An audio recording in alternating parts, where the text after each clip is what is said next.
വാട്സാപ്പിൽ നമ്മളുമായിട്ട് ചാറ്റ് ചെയ്തുകൊണ്ടിരിക്കുന്ന ഒരു വ്യക്തി അയാൾ അയച്ചൊരു മെസ്സേജ്, അതിപ്പോൾ ചിത്രമായിക്കോട്ടെ, ഓഡിയോ ആയിക്കോട്ടെ, ടെക്സ്റ്റ് ആയിക്കോട്ടെ, അത് ഡിലീറ്റ് ആയി കഴിഞ്ഞാൽ അതൊന്ന് തിരിച്ചെടുക്കണമെന്ന ആഗ്രഹം പല ആളുകൾക്കുമുണ്ട്. എന്താണ് അയാൾ നമുക്ക് അയച്ചതെന്ന് അറിയാൻ വേണ്ടിയിട്ട്. അപ്പോൾ അത്തരത്തിൽ നമുക്ക് അയച്ചൊരു മെസ്സേജ് റിക്കവർ ചെയ്യാനായിട്ട് പല ആപ്ലിക്കേഷനുകളും ഇൻസ്റ്റാൾ ചെയ്ത് പരാജയപ്പെട്ടവർക്ക് ഒരു ആപ്ലിക്കേഷൻ ഞാനിവിടെ പരിചയപ്പെടുത്തി തരാം. അപ്പോൾ അതിനു മുന്നേ ഇത്തരം റോൾ കട്ടൻ ഒന്ന് ഫോളോ ചെയ്ത് വെച്ചോളൂ.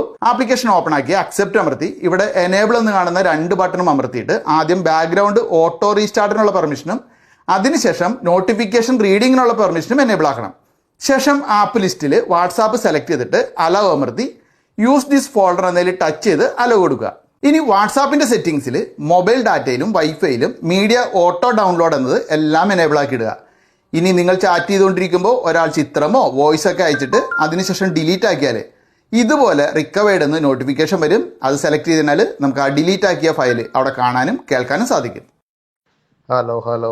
പിന്നെ ഈ ആപ്ലിക്കേഷൻ ഡൗൺലോഡ് ചെയ്യാനുള്ള ലിങ്ക് ഈ കാണുന്ന QR കോഡ് സ്കാൻ ചെയ്താൽ കിട്ടും. അല്ലെങ്കിൽ എൻ്റെ ബയോയിലും ഞാൻ കൊടുത്തിട്ടുണ്ട്.